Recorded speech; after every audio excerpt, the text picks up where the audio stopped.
Welcome to another episode of Coach's Corner here with North Shore Prep Report. We're pleased today to have head coach of Mandeville baseball team, Brady Benoit, one of the best around. Coach, welcome to the show. Good to have you. Thanks for having me, man. I appreciate it. Yeah, no, look, I'm excited about this one. I've obviously known you for a while and been able to follow you as a program, and what you guys do is pretty special.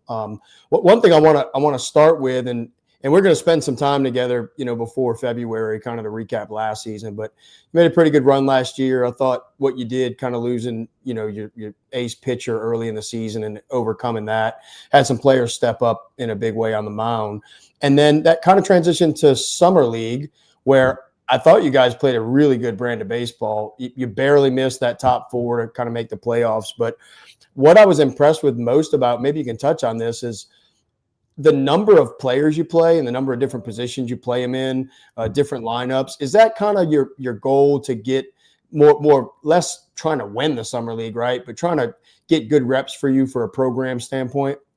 Yeah, 100%. We want to go out there and play to win, but that's not what, to me, the summer's about. It's more about development. And I need to see certain guys in game positions, game situations.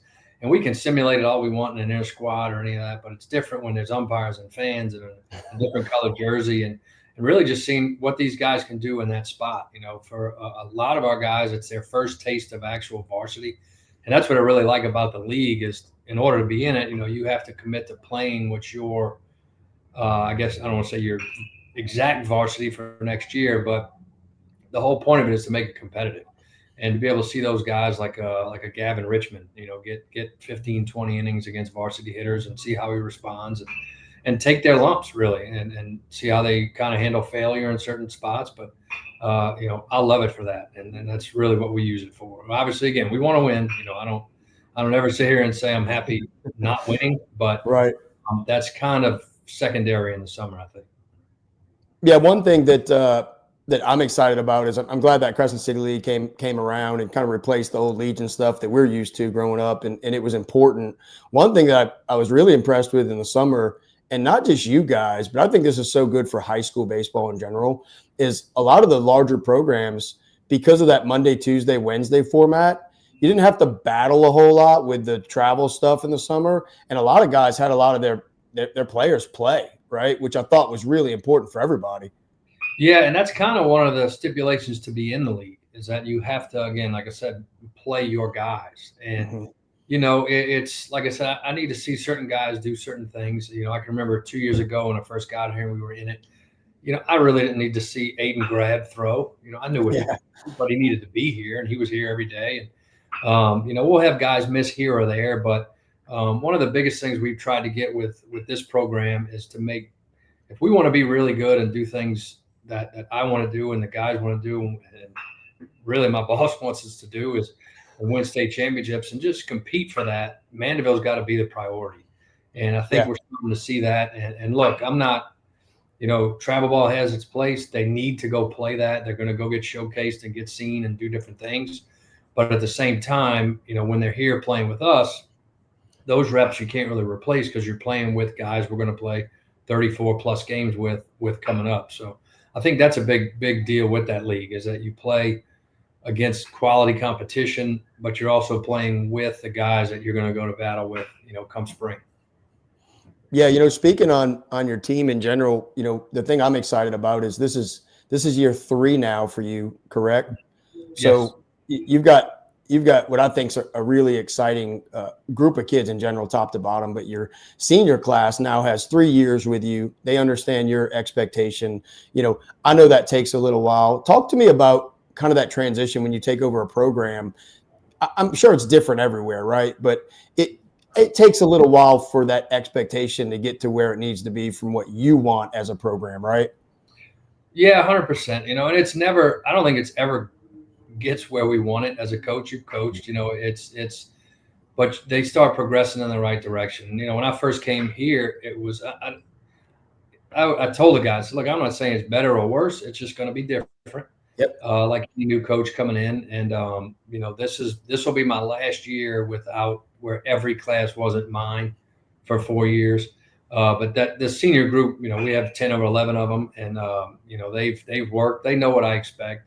I know what they can do and things like that, and it's been a lot of fun to see them grow, and we kind of get to know each other, and we've had good times and bad times and pushed through it. But I really appreciate what they've done, and they buying in, and that means what's funny is I tell them, look, there's 11 of you. I could start a senior at every position, including DH, and one of you's not playing.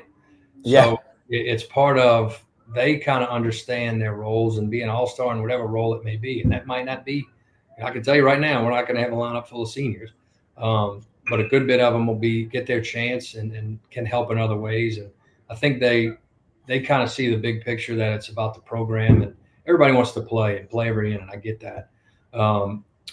But that's the, I guess, beauty and good and bad thing with here is you got a lot of good players, because there's going to be some good players that don't get on the field just because of what we have in front of them. But that competition is what makes us better. So I'm really appreciate what those guys do and how they work and how they kind of bring the younger guys along. And it's getting there. Like I said, we're never going to be there. We could win state and this and that, and we're still. I'm gonna wake up the next day and say, what do we need to get better at? And but it's been a fun group. Yeah, no, it's exciting to kind of see the evolution of the baseball program over the last few years. Kind of just the little things you guys do, and then the roster as a whole and where that goes, the numbers, the number of kids. It's all really exciting and good stuff. Touch a little bit about, and you said this a little bit, but I view high school sports a little bit different than some people, right? To me, it is about winning. Like, we want to go win. When we suit up and it's season time, the program's number one. Winning is the goal, and whatever's best for the program is what we're going to do. Talk to me about a little bit about that balance and how you handle that with for you this year. You've got, in some positions, 2-3 kids that could play for you every day. Mm-hmm. So I remember when I first got here, I sat our seniors down, and it was tough on them. That was a big group. That was 13, I believe. Mm-hmm. And I had competed against them at North Shore, and I knew the group. Didn't know their personalities as much, but one of the things I told them, I said, look, I was fortunate to play in college and coach in regionals and playing all that stuff. But the most fun I ever had in my time as a player was my senior year of high school. And that's all I want for them, really. I told them, look, when you walk out of here, I hope you can say it's the most fun I ever had. Whether that means wins and losses, you playing every day or whatever, I don't know. But I really want it. To me, it's more about the overall experience of the program. Not so.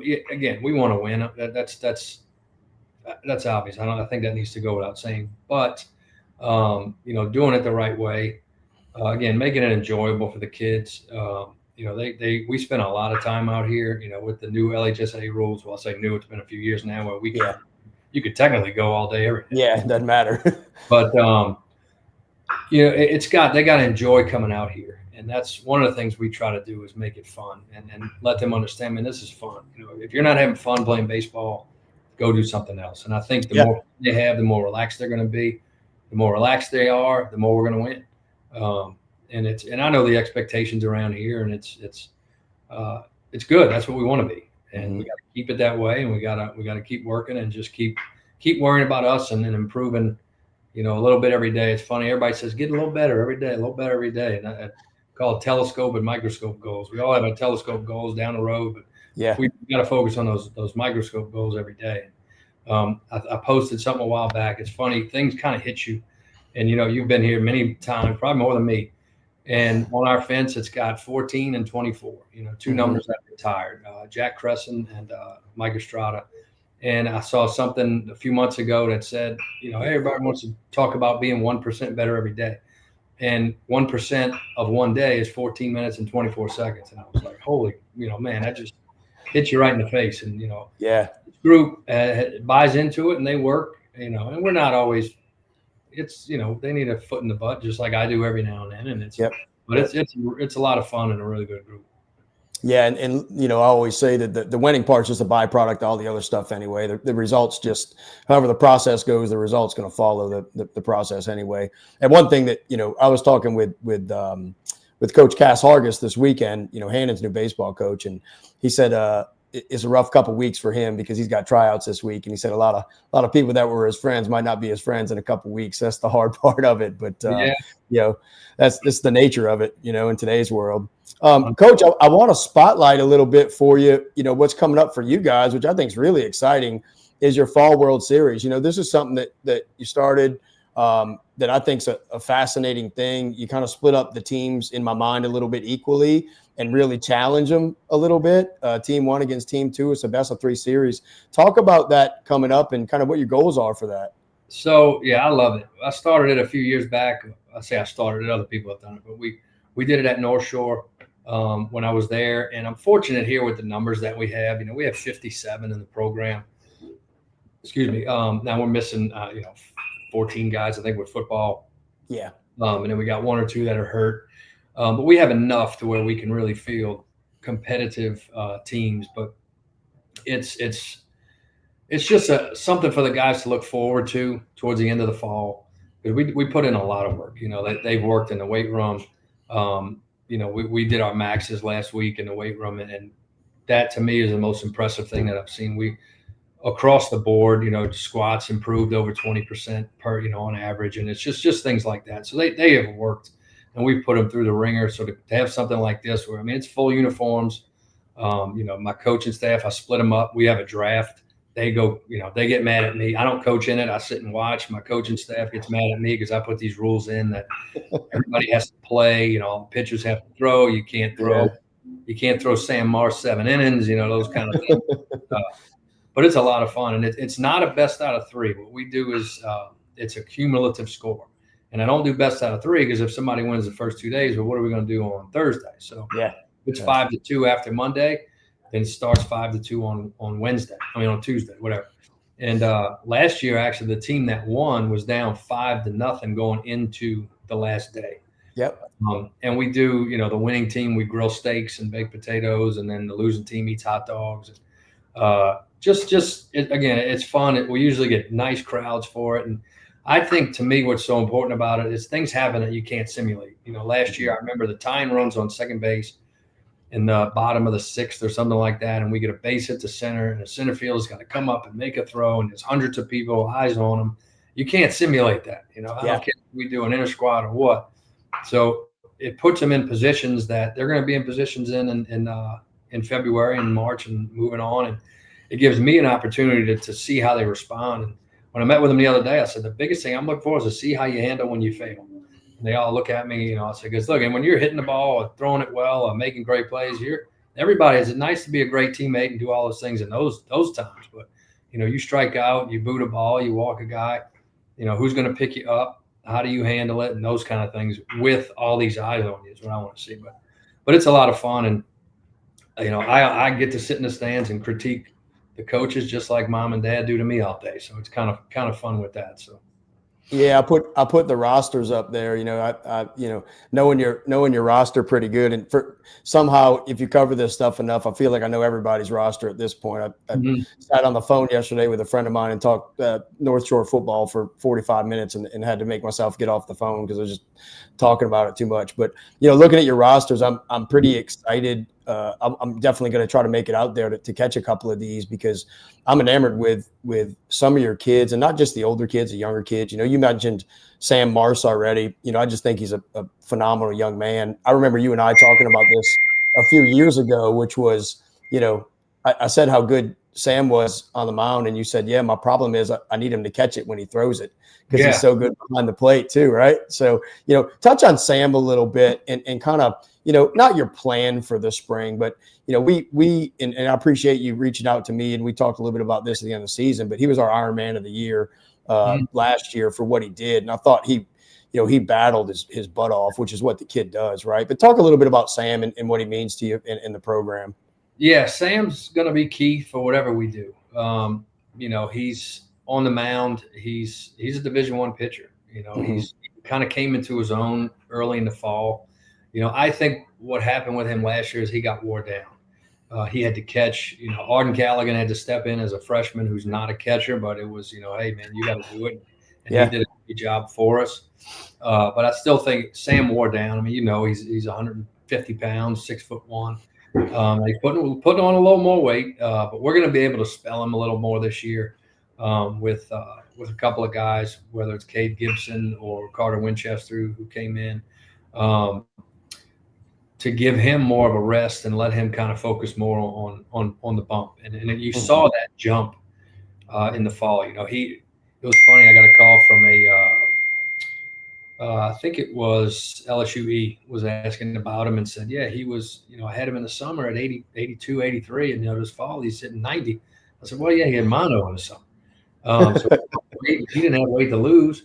So he's being able to kind of rest him and keep him fresh for when we get to April and May, hopefully, will be a big thing for him and kind of take a little load off of him. And I think that'll help both, not just physically, but mentally. Yeah, and I think, thinking back to it, Troy Green, who was one of the best pitchers on the North Shore last year, he's phenomenal. He kind of did the same thing, between the summer and fall before his senior year. He jumped up to those low 90s and really got that attention. And, Sam's committed to Southeastern, so we're really happy about that. You had Grayson Parker recently commit to Ole Miss. I think you've got a slew of kids that we'll be seeing their names here pop off soon. Talk a little bit about this, Coach, and I'll let you go after this. And I know you got a lot going on, but I kind of want to get your opinion on this recruiting stuff. We talk about it a lot. We talk with college coaches. I feel like there's much less number of kids signing in college now. The transfer portal has a lot to do with that, right? But talk a little bit about the mentality that you have to keep for some of those kids who get frustrated because it's not happening fast enough. And, we always used to say that comparison is the thief of joy, and they see teammates getting these offers and committing. Talk about how you handle that as a coach, because I know they lean on you a lot for that stuff. Yeah, I mean, it's different. It's way different than when we were playing. I can remember when I signed and what went into it then.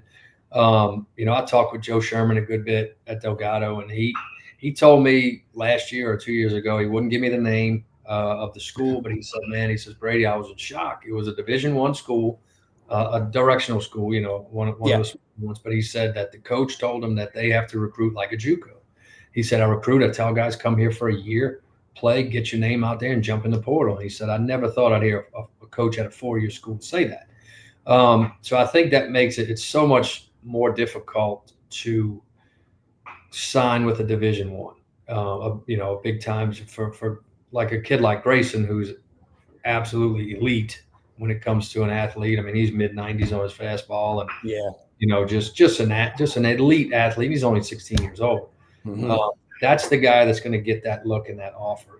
We had a kid last year who very well who, I would put up against anyone in the state last year as one of the best players in the state, and that was Mason Hickman. And he was as good as I've ever had. He could run. He had a strong enough arm. He had quick twitch everything, and not a look because he's not 6'2", and he's a 6'6" runner, and he's at East Central Community College of Mississippi, probably where he needs to be, and he's tearing it up. And hopefully people see he can play, and he moves on from there. But with the roster limits now, they can't afford to miss. Another good friend of mine is Bryson LeBlanc, who's a recruiting coordinator and associate head coach at Missouri. And he told me, he says, look, we're not in the business anymore of being able to take that kid and develop him. Mm-mm. He told me, he says, why am I going to take a kid who's 18 years old, who sees 90 miles an hour, maybe once a month, when I can jump in the portal and get a 20-year-old, a 21-year-old who sees 90 every week. And that's really hurting the high school kid from that standpoint. But I'm a big fan of junior college baseball. I was fortunate to work with Coach Sherman for 2 years and coach there, and saw what it can do for kids. You get an opportunity to go play. Aiden Grab's there right now, and it's just changed the landscape. And then with this, I'm not a fan of the transfer portal, to be honest with you. The NIL, go for it. They're making the money to let the kids make some of it. But it's totally different, So what I try to do is and as coaches, we have to be honest. I'll have kids come and say, hey, I want to play at LSU. It's like, good for you. So do, 1,000 other kids. Have they ever talked to you? Well, no. I said, well, it's probably not going to happen. But we try to find fits for everybody. There's a place, I think, if you're good enough, there's a place for anybody to play. We have kids at Millsaps, Bellhaven, Delgado, Houston Christian it's a Division I in Houston. They're all over. So there are places for everybody to play. And I think part of my job is helping the kids with being realistic of where to go, but reaching out. I don't mind. I'll call anybody anywhere for anybody I think can play. And it's fun too. Part of the thing to do that. Yeah. So it's just a different landscape now, and it's so much more of analytics and things like that. And I think that helps some guys and hurts some guys. And it's, but it's, one of the things that Grayson told me after he committed was just, it's exhausting. Yeah, I bet so. Yeah, I get it. So I bet so. Go be prom king and see how many girls follow you around. Yeah. The same thing. And somebody said the same thing recently. They said their son wanted to play at LSU, and I said there's 20 kids on LSU's team that want to play at LSU too, and they can't play at LSU. Yeah, so yeah. I get it. And to rehash on Mason, I've always been so impressed with him, and I think he's going to be great to follow. I think some of his baseball's still ahead of him, which is crazy because he's only getting bigger and stronger as it goes. I thought you did a phenomenal job with him last year, and there were games where your scoring was all centered around Mason, at the top of the lineup, kind of creating stuff. So, he was an extra base machine, and a walk or a single was a double, for that kid. And he started getting some power. So that was fun to watch. Well, look, Coach, tell people one more time, a little bit about the schedule for tomorrow. Starts tomorrow, Wednesday and Thursday. Tell people how they can get there, what they expect to see when they get there. Yeah, it's tomorrow and Wednesday, 6 o'clock first pitch. Thursday we go a little earlier. We go at 5 because we do the cookout after.